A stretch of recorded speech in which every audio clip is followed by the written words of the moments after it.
Hello, mighty companions. This is Earl Purdy, and I'm here to do lesson 316.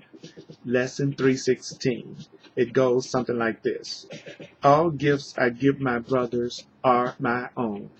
All gifts I give my brothers are my own. All gifts you give your brothers are your own. All gifts you give your brothers are your own. As every gift my brothers give is mine. Every gift your brothers give is yours. So every gift I give belongs to me. Every gift you give belongs to you. Each gift allows a past mistake to go.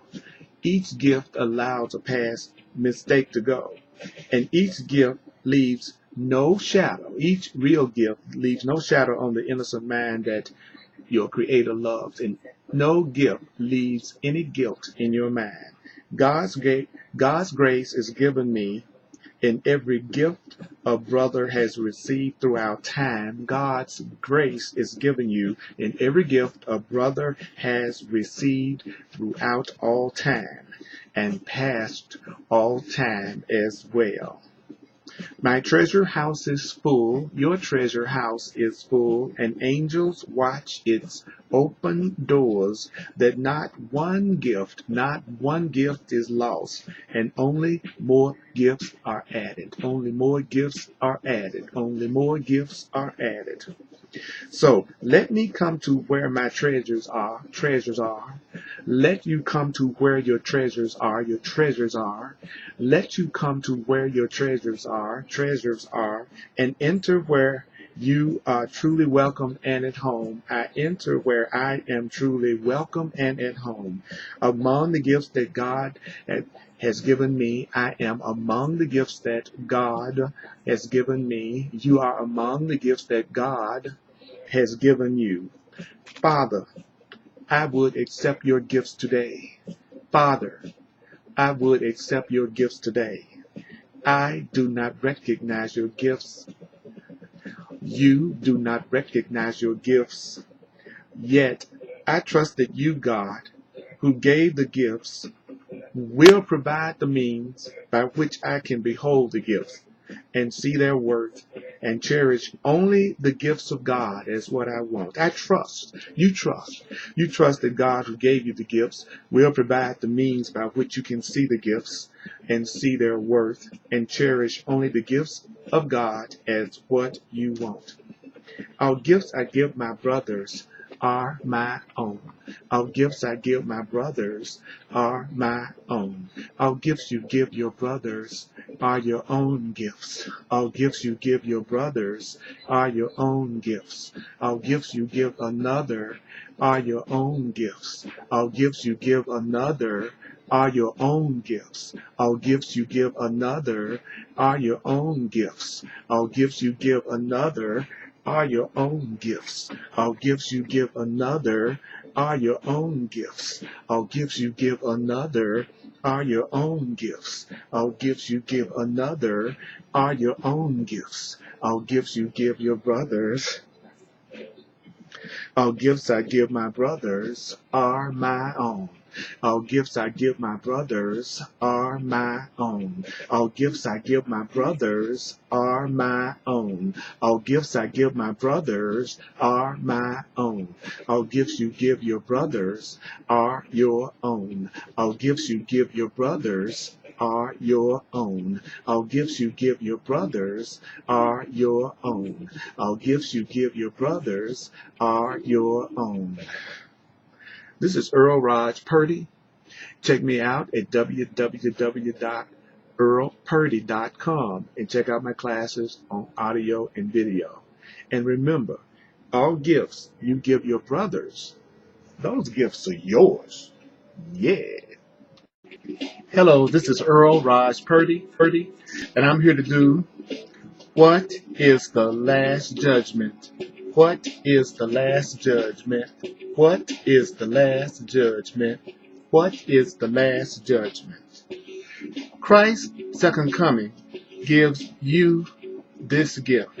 The second coming of sanity gives you this gift. to hear the voice for God proclaim that what is false, and what is true has never changed, What is false, and what is true has never changed. What is false, and what is true has never changed. And this the judgment in which all perception ends. At first, let me tell you what's going to happen. At first, you're going to see a world that has accepted the truth is true, projected from a now corrected mind. You're going to see a world that has accepted this as true, projected from a now corrected mind. And with this loving, healing sight, perception gives a silent blessing and then disappears. Perception's goal accomplished and its mission done. When your world is reflecting the truth back to you, then the mission is done. Do you know that the final judgment on the world contains no condemnation? Because the final judgment on the world sees the world as totally forgiven. That means the final judgment on the world sees the world as without sin, and therefore sees the world as wholly purposeless. That means that without a cause, and now without a function in Christ's sight, the world of the ego merely slips away into nothingness. The world of fear merely slips away to nothingness. There, the world of the ego was born in nothingness, and there the world of the ego is going to end as well in nothingness.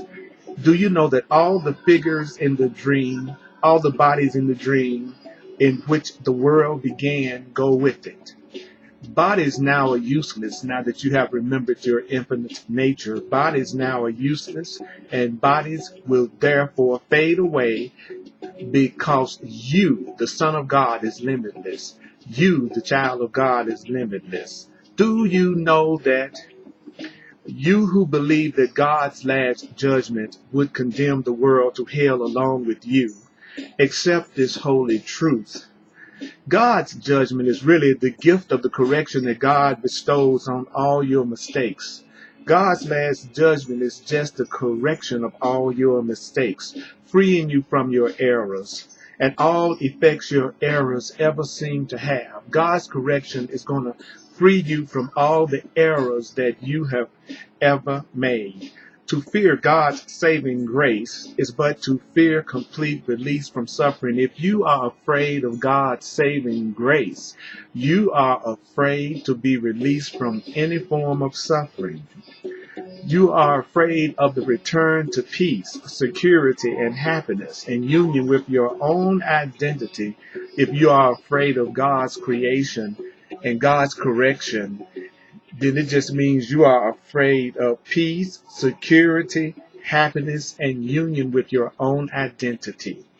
God's final judgment is as merciful as every step in God's appointed plan to bless you, God's Son, and call you to return to eternal peace that God shares with you. God is calling you to return to the eternal peace that you share with God. Love is asking you to join with the eternal peace that you share with love. Be not afraid of love. Be not afraid of love. For love alone, it's only love that can heal all sorrow. It's only love alone that can wipe away all tears. It's only love alone that can gently waken from your dream of pain the child whom God acknowledges as his. Don't be afraid of love. Salvation, which is right-mindedness, asks you to give it welcome. Right-mindedness is just asking for you to give right-mindedness welcome. And the world awaits your glad acceptance, which will set it free. The world awaits your glad awareness, which will set the world free. This is God's final judgment. I'm going to give you your Creator's final judgment.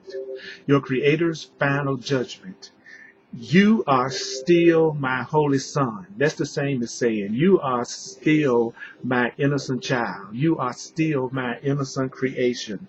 Forever innocent, forever loving, and forever loved, as limitless as your Creator. You are completely changeless and forever pure. Therefore, awaken and return to me. That's what God is saying to you. Therefore, awaken and return to me. I am your Father. I am your Creator, and you are my Son. You are my creation. What is the last judgment?